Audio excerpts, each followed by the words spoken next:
nose itches, right? You're back. Oh, you look terrific. Thanks, I feel terrific. Are you back for good? Well, I'm done with chemo. Last checkup was great. Gave the wig to my niece. Last time I saw it was on a Rottweiler. You look wonderful. Really, your color's good. Your eyes are bright. You look perky. Oh, please. No, good. Good perky. Intelligent, complicated perky. Uh-huh. Really? God, I didn't expect you to look this good for months. Neither did I. You're amazing. No, I'm not. No, really, I'm not. The reason I'm doing so well has nothing to do with me. I discovered a secret cure. For cancer? For anything. What? God.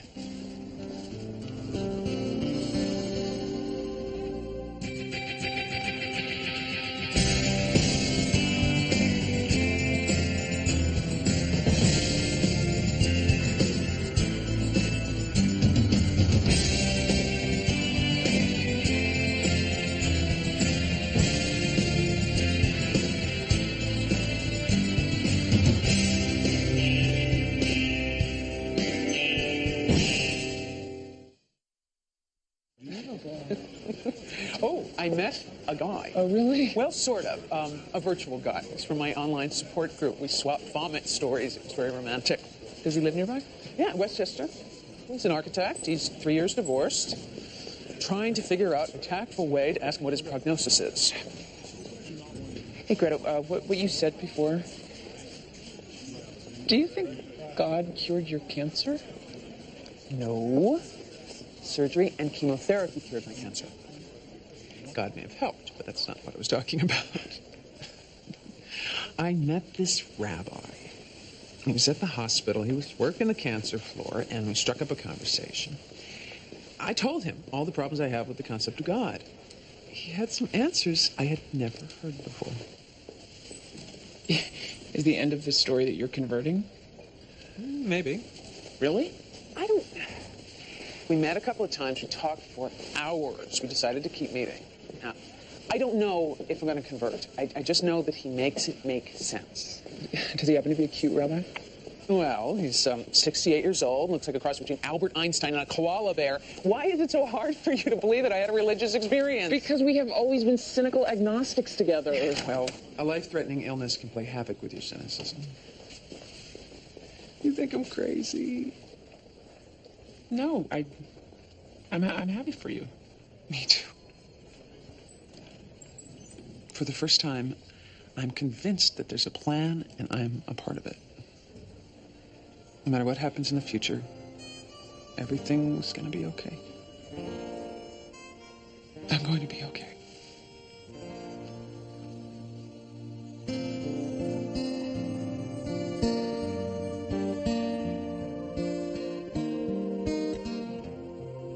I'm sure you've all heard that I'm now your acting supervisor, and no doubt you're all just as thrilled about it as I am. Or at least polite enough to fake it. This is temporary, right? We can all hope. Meanwhile, I've divided the cases so you all have an equally impossible workload. Kimberly, you get the ones I no longer have time for. Congratulations. Why me? Well, it was either you or Robert, and you generally have a shorter wine cycle. Put this one in your today pile. That's the McElroy case. The new Mrs. McElroy is complaining about how the former Mrs. McElroy is handling the McElroy children. The children live with their mother, but the stepmother claims that they are frequently unsupervised and generally neglected. Since when is it DCF's job to get into petty marital disputes? It isn't. It's DCF's job to investigate claims of neglected children. The woman has taken the trouble to drive over here 3 times. I think it's worth an afternoon of our time. Meaning my time. When you start doing this job, Kimberly, out of the goodness of your heart, for free, then it will be your time. But as long as you're cashing our checks, it will be our time. Anything else need clarifying? Good? Let's go to work. All right. All parties are present. In the matter of Victor Laughlin and Alan Higgins, the defendants are both juveniles. The charge is conspiracy to commit sexual assault in the 2nd degree and possession of a Schedule IV controlled substance. Question before me is possible transfer to adult court where the maximum sentence is 20 years. 20 years? Murderers don't even get 20 years. Excuse me, you are... Mimi Higgins, Alan's mother. Well, Mrs. Higgins, I will let you know when it's your turn to speak. Counsel. Yes, Your Honor. The defendants were both caught in possession of Rohypnol, street name Roofies, widely known as the date rape drug. The arrest took place at a party after the homeowners received a tip from their daughter, who overheard Mr. Laughlin bragging to a third party of his intention to slip the drug into the soda can of an unidentified female. The homeowners called the police, who found 3 tablets in a Ziploc bag in Mr. Laughlin's jeans pocket and 2 tablets loose in Mr. Higgins' shirt pocket. Now, given the gravity of the crime that was just barely prevented, the state asked the court to deny bail and that the defendants be charged as adults and transferred to the criminal docket. Your Honor, this is a simple case of alarmist hoopla and parents who spend too much time watching Jerry Springer. My juvenile clients concede to possession, but the charge that they intended to rape someone is from the moon. Your Honor, Roofies, as I stated, is well known as the date rape drug. It doesn't have any other purpose. You don't take it for a headache. That's why it's illegal. Your Honor, the prosecutor is trying to make it sound like simple possession of the drug is the same thing as hiding behind a bush waiting to grab a jogger. No, actually, it's much worse. The jogger has a chance to defend himself. Charging my clients with attempted rape because they had some pills in their pocket is like charging someone with attempted murder because they have a gun. Okay. There are several issues to determine here, and I need some time. I'm going to return the defendants to detention. These are not criminals. These are good boys. Those facts are yet to be determined. And we will be discussing them... Tomorrow morning, 10 o'clock. Tomorrow morning at 10 o'clock. Next case.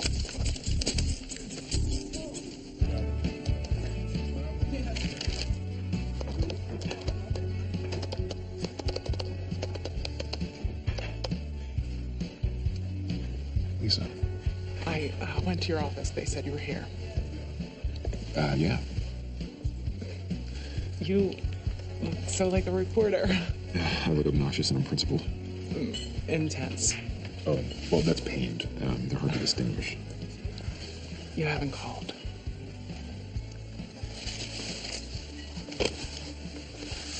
Yeah, I know. We needed a break. I needed a break. When were you planning on telling me? I'm sorry. You were making me nervous. Something about getting shot has made me skittish around guns. I got rid of the gun. Good. I just thought you'd want to know the trial starts tomorrow. You want me to go with you? You do whatever you think is right.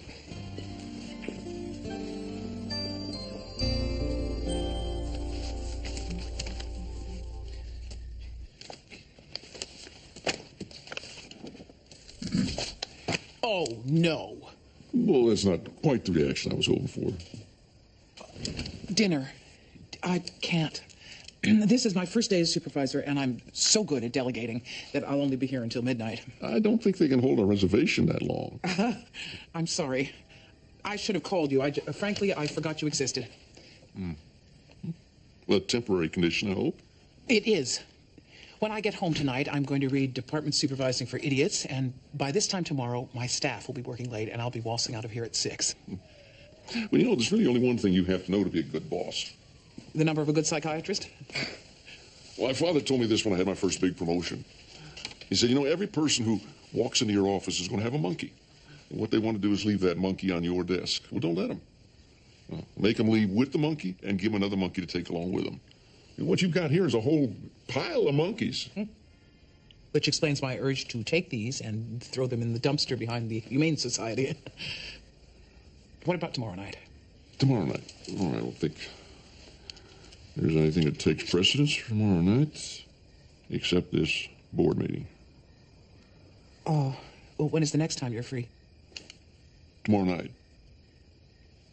I'll cancel the board meeting. You can't do that. What will you tell your board? I'll tell them the truth. Something more important came up.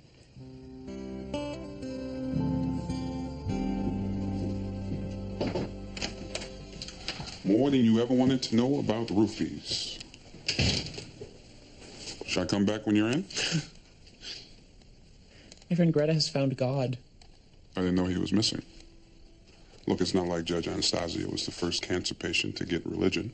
I know, but Greta is one of the most intelligent, rational people I've ever met. What? Oh, nothing. I love being called ignorant and irrational. You mean you? Where do you think I go when I race out here every Wednesday? Night school. That's Tuesday, Thursday. Wednesday nights, I go to Mass. Mass? As in, Catholic, all my life. Even 12 years of parochial school. like with nuns? Worse, Jesuits. You mean communion and first confession and altar boy? All of the above. Altar boy? What's so funny? I just can't see it. Yes, you can. That's why you're laughing. Okay, what about you? Yeah. When I was young, we were your basic submarine Protestants. We surfaced every Easter and Christmas. I don't even know why we stopped. Your parents didn't say? Not that I remember. Your folks must have been pretty devout. They wanted me to be a priest. I was all for it until I learned the definition of celibacy. You mean Jesus and Mary and saints and angels and oh, little town of Bethlehem. You buy all that. I buy all of that. How? Well, it's not something I can explain in 4 minutes, but you're welcome to come with me sometime. Thanks, but I don't think so. It's just an offer.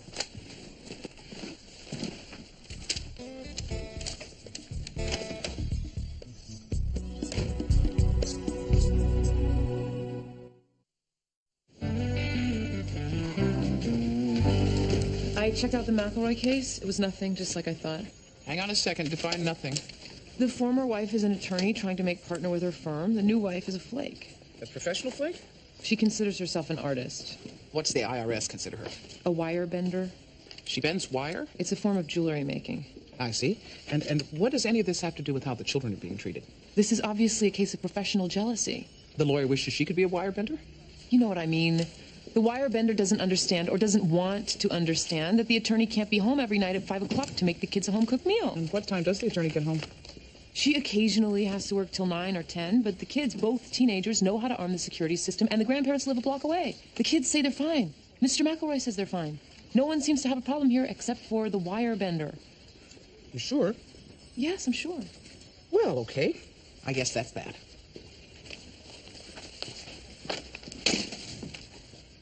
Before this attacker spoke to you, where was he? Behind me. So you hadn't gotten a look at him? Yes, I did. I'd glanced over my shoulder because I was worried he was following me. What, a quick glance? Yes. No, I mean, I saw him. And when was the next time you got a look at him? When he started talking to me. I stopped and I turned around again. And that's when he started moving in on me and he started putting his hands on my shoulders. So the first time was just a quick glance. And the second time you were in a state of panic, correct? No. Well, that's what you just told us. You're making it sound like I didn't get a good look at him, and I did. Well, when did you get a long, non-panicked look at him? I'd also seen him in the store. In the store? In the produce section. He asked me where the green onions were. This man? Your alleged attacker? Yes. He asked me if I could show him, and I got away from him because I didn't like the way he was looking at me. There's no mention of any of that in the police report. Well, they only asked me what happened in the parking lot. And you didn't think it was important to tell them about the incident in the store? I didn't know anyone was going to accuse me of not knowing what the guy looked like.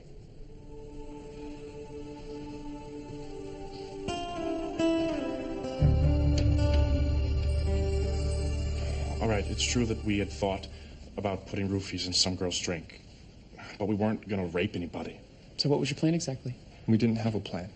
Well, you had a plan to slip the drug into, quote, some girl's drink. Yeah. Why? Just wanted to see what would happen. You just wanted to see what would happen? Yeah.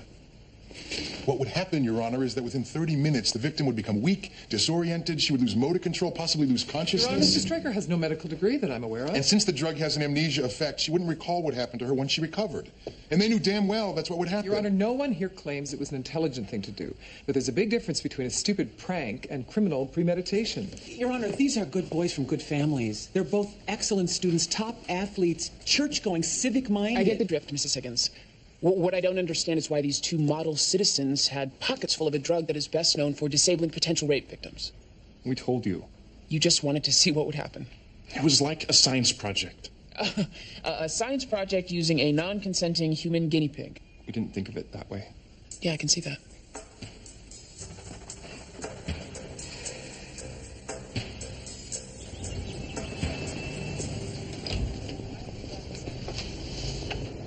Hi. I didn't know you were here. Yeah, I was lurking in the shadows. That wasn't my idea of a fun morning. You didn't tell me that you saw him in the store. I didn't? When did you tell it to the cops?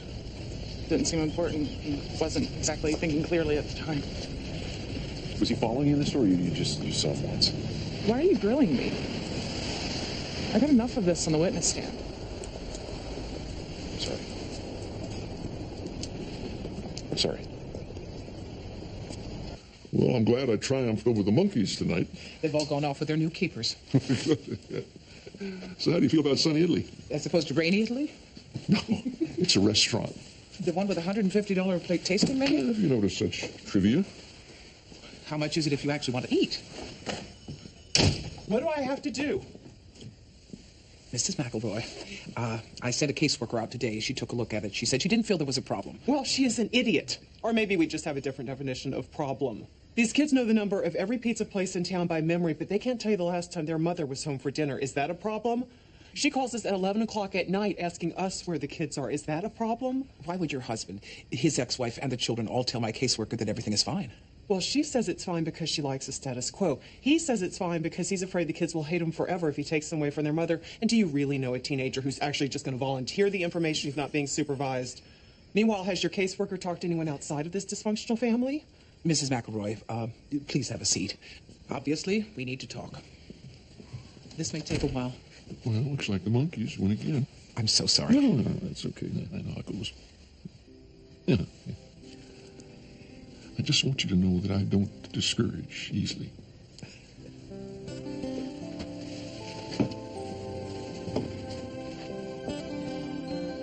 Tomorrow, 7 custody hearings, 2 possession of controlled substance, 2 assaults, 1 each concealed weapon, and attempted murder. No comic relief I can see, but need a break in the afternoon.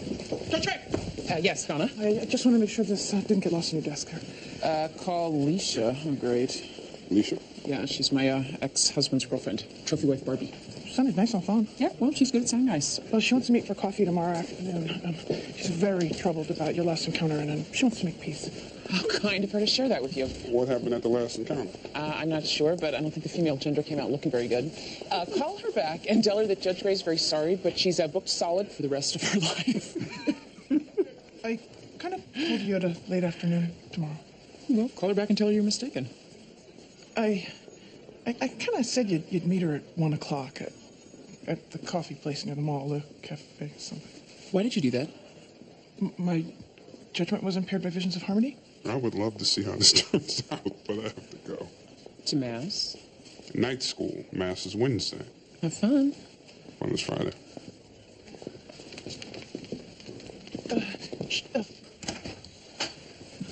She sounded genuinely distressed, Judge Gray. Sure, she'll get over it. And she said Lauren was really upset about it, too. She told Lauren? Well, just that you had words, not that you were a bitch. She said that? She may have said which. She was on a cell phone. Hi. Am I interrupting anything? No, come in. Do you want me to call her and cancel? We obviously need to have another talk. Great. Donna... I'll never do it again. I swear, I'm monumentally sorry, truly, from the depths. Okay.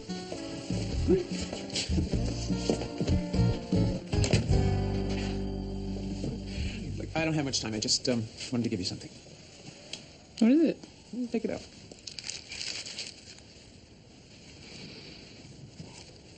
Okay, I give up. It's a mezuzah. You put it on a doorpost, at an angle, pointing in like this. It has a little scroll inside with handwritten scripture verses. Well, if it wards off evil, it found right home. I just like to think of it as a little reminder of God's presence. It's just you're supposed to kiss your fingers and touch it whenever you enter or leave. Yeah, I don't really see me doing that. Look, it will not hurt my feelings at all if you don't want to put it up. I just wanted to give it to you. Well, thanks. It's very thoughtful. Are you sure this isn't freaking you out? About the God thing? Yeah. Of course not. See you tomorrow? Okay.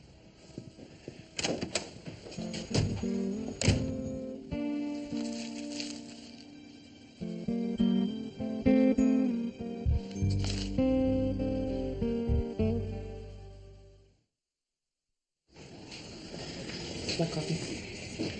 I'd like a half cup easy vanilla double latte with 2% milk and just the thinnest vanilla foam.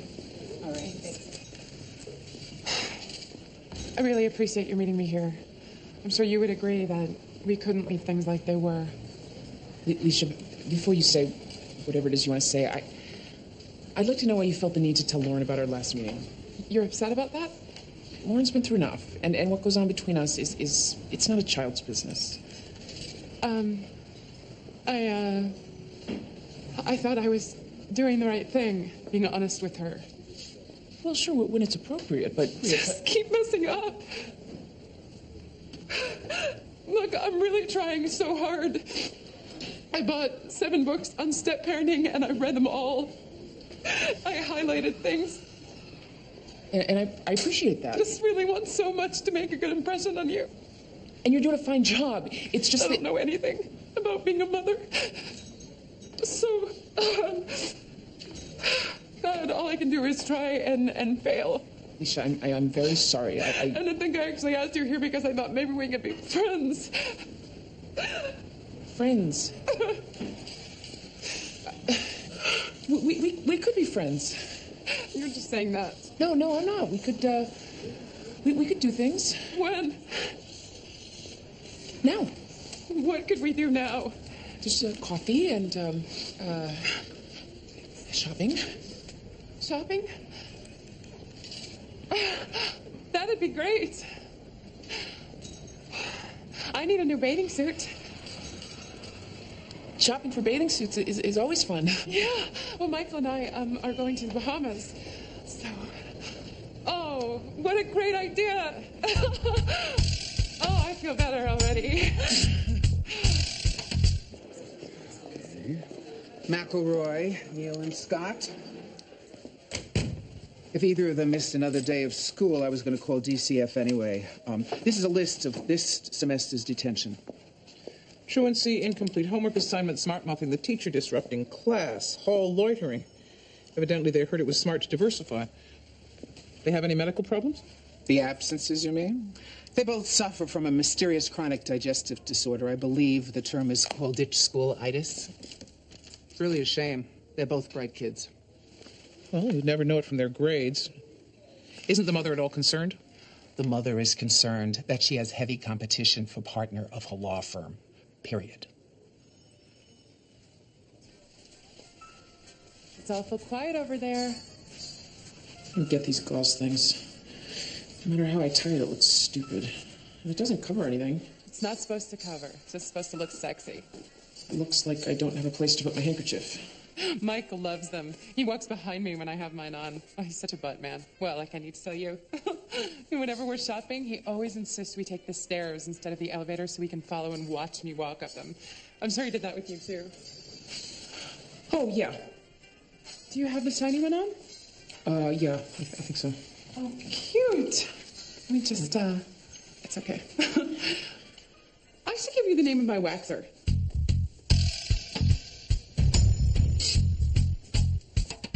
After he grabbed me, he put a gun to my head, and he made me unlock the car, and he pushed me into it. He started the car, but a guy in the parking lot saw what happened and yelled for him to stop. And what happened then? He shot the guy. Through the window? No, he got out. I see. And then what happened? The guy grabbed my purse and ran away. Ms. Matthews, if your alleged attacker only wanted your purse, why did he push you into the car? And if he wanted the car, why did he get back out to shoot that guy in the parking lot? Objection. And why did he shoot that guy instead of you when you were the one who was in a much better position to identify him? Objection. Sustained. Is it that you were unable to invent a cohesive story, or is it that your memory is... Mr. Tate. ...completely unreliable? Mr. Tate.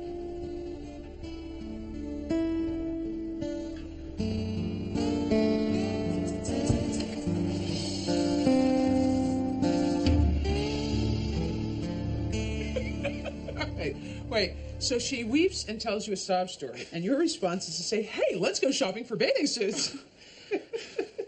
It scares me that you're a judge. It wasn't a total disaster, thank you. I got the inside scoop on astonishing new facts in the field of hydroxy acid wrinkle queens. Ooh, I hope you're going to share. No, I'm sworn to secrecy, and I wish I were kidding. Well, what is the proper way to deal with your ex-husband's girlfriend?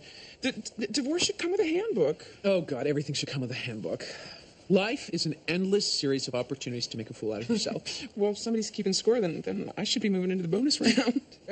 All right, you should call her and thank her for a swell time. And then before you hang up the phone, you tell her that Michael follows her upstairs because he has a thing for cellulite. All right, I admit it, I lied. I thought you were going to wig out on me with this God business. But if you can still enjoy a good recreational round of character assassination... And I am still very good at it. This I can live with. Don't worry. I am still me. And listen, next time you get an impetuous urge to do something thoroughly stupid, call me first and I will talk you out of it.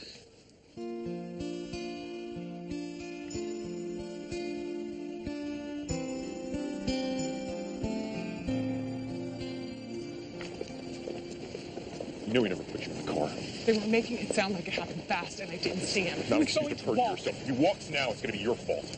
My fault. You know, I wouldn't have had to lie if they hadn't thrown out your testimony. I don't even know why I'm surprised. You have never supported me. What? That's insane. Oh, it's just a coincidence you stopped calling me a week before the trial. Can we do this somewhere else? No, I don't think so. I don't think I want to do this at all. This doesn't work. This meaning us. Yeah. You're upset enough to break up with me because I altered my story to try to put the creep who shot you in This jail? is a pattern. First, you brought a gun to my apartment. Oh, it's still about the gun? No, you're not listening to me. I've got to be around people who I can count on to tell me the truth. I wouldn't lie to you. If you lie on the witness stand under oath, I'd have to be an idiot to think you'd be honest with me. Look, it's more than that. This has never been right. The biggest thing we have in common is a mutual horror story. And it couldn't possibly be that you're just running away again.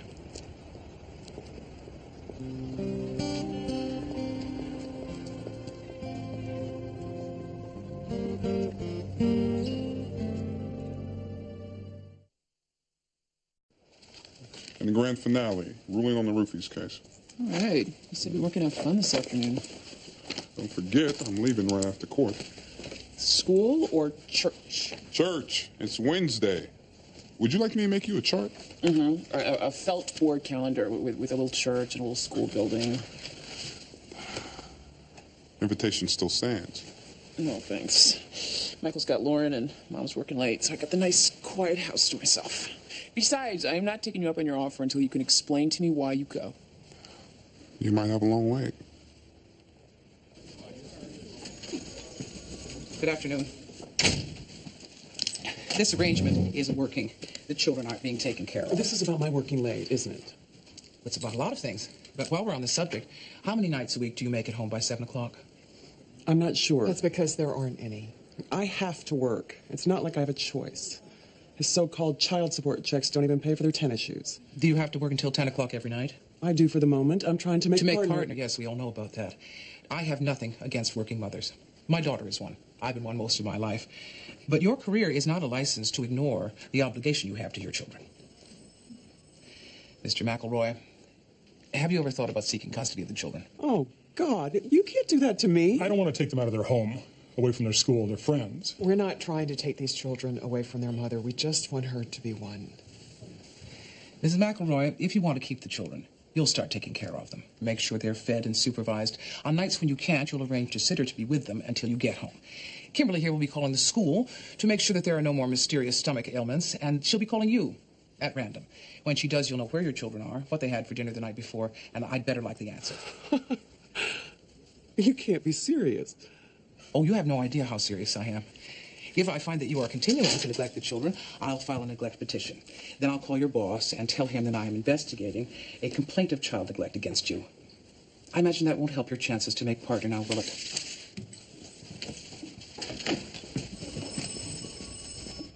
The issue here is intent. Did the defendants concoct a plan to slip roofies into the drink of an unsuspecting female, then sexually assault her? Or did they, as Mr. Laughlin stated, just want to see what would happen? I'd buy the defense's gun analogy. A person with a gun could have it because of protection, or for target practice, or because it's a collector's item. But the FDA has declared that this drug has no redeeming medical value. So even owning it is illegal. Your just wanted to see what would happen tells me that the two of you have a possibly sociopathic disregard for the consequences of your actions. Do you have any idea the devastating effect of this drug? Women who are raped while under its influence take twice as long to recover as other rape victims because they cannot consciously recall the event. It's not the education of women that's going to change the problem of rape. It's the education of young men. And you are doing a terrible job. You have raised two sons who think that the idea of drugging and raping a woman is good for a few laughs at a party. And then you tell me what fine boys they are. I don't know which fact is scarier. Well, I see no reason why I shouldn't transfer this case to the criminal docket and have the defendants tried as adults, where they could serve the maximum sentence of 20 years if convicted. You can't do that! Quiet. I said I see no reason why I shouldn't do that. But I'm not going to. What I'm going to do is this. In exchange for a plea on the possession charge, provided this is amenable to the prosecutor, I'll commit the defendants to DCF with the recommendation that they are placed in Long Lane for 3 years.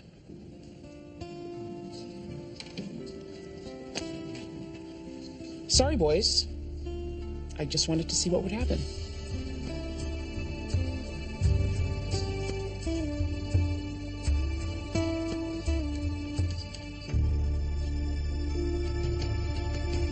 When you interview someone who's a textbook narcissist, the first thing you wonder is if they're lying to make themselves look good, since that's what narcissists do.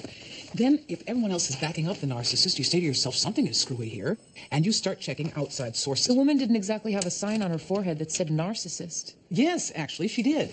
You listen, and you notice that you're hearing words like I, me, and my a lot, and you're not hearing anything about the good of the children. You notice $20,000 worth of furniture in the living room, while the family room doesn't have a sofa, and the kids are sleeping on beds from Particle Boards R Us. I'm supposed to notice interior decorating? And anything else that will tell you the full story. Maxine. Just what you don't do is go looking for evidence to support the conclusion you came to before you left the building. Robert? Your limo is out front. My what? Greetings, and welcome to the inner sanctum. Well, it's not home, but it's much. This is all your, office? Oh, in my office, yeah. The powder room is through that door, and the kitchen's at the end of the hall. What's cooking? Well, that'd be roast duckling with Grand Marnier sauce, or green peppercorn sauce if you prefer. Did I miss the conversation where we decided to do this? Oh, yeah, well, see, I couldn't get away tonight because I'm expecting a conference call, but I really want to have dinner with you. So I kidnapped you. At some point, you're going to lose me for about a half hour. But there's a screening room and a library next to the dining room, so hopefully you can find something you like. Remind me when I get home tonight to invent a search engine. No, don't waste your time. We don't need his and hers millions. But speaking of work, I think we should have a toast to your new job. Let's not.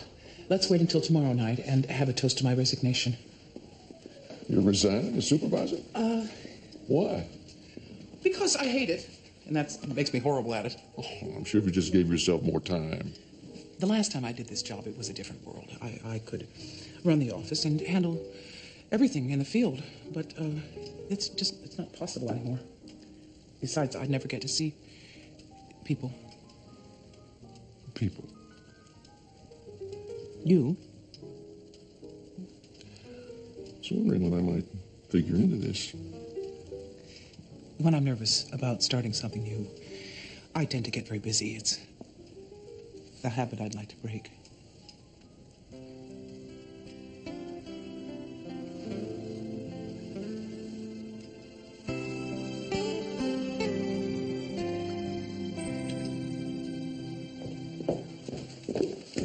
Judge Gray, can we wait till tomorrow, Donna? No, it can't. What's wrong? Judge Gray, I am unbelievably sorry to tell you this, but... Just tell me, Donna. Greta, I mean, Judge Anastasio is dead.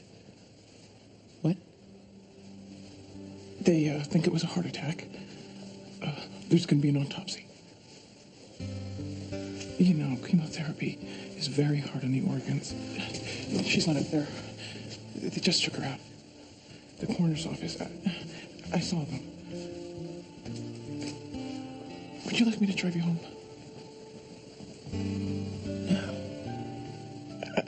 I could call a cab. I didn't want you to overhear it in the hallway. Thank you.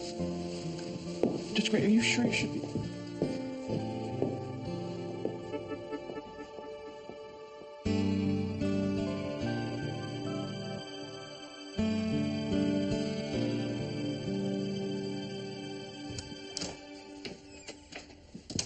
Ma?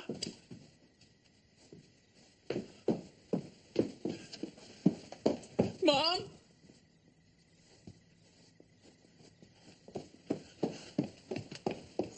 Mom?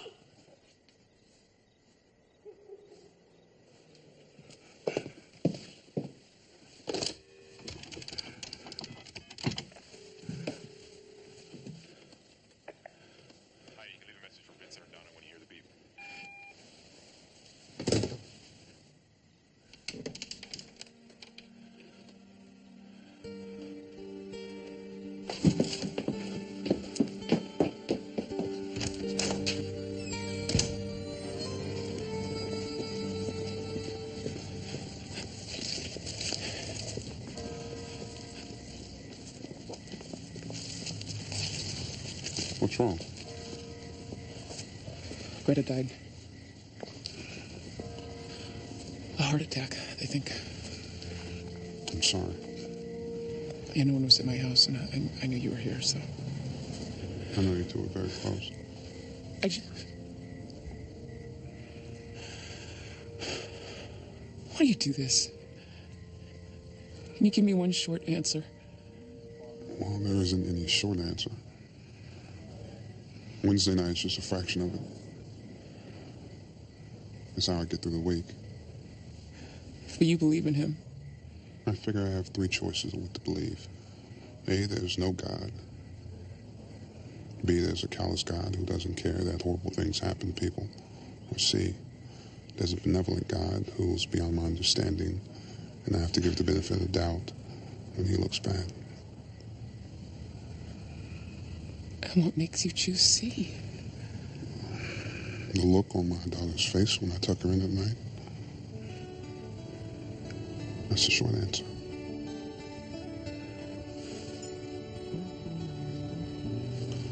Would you like to come inside? Or would you rather be alone?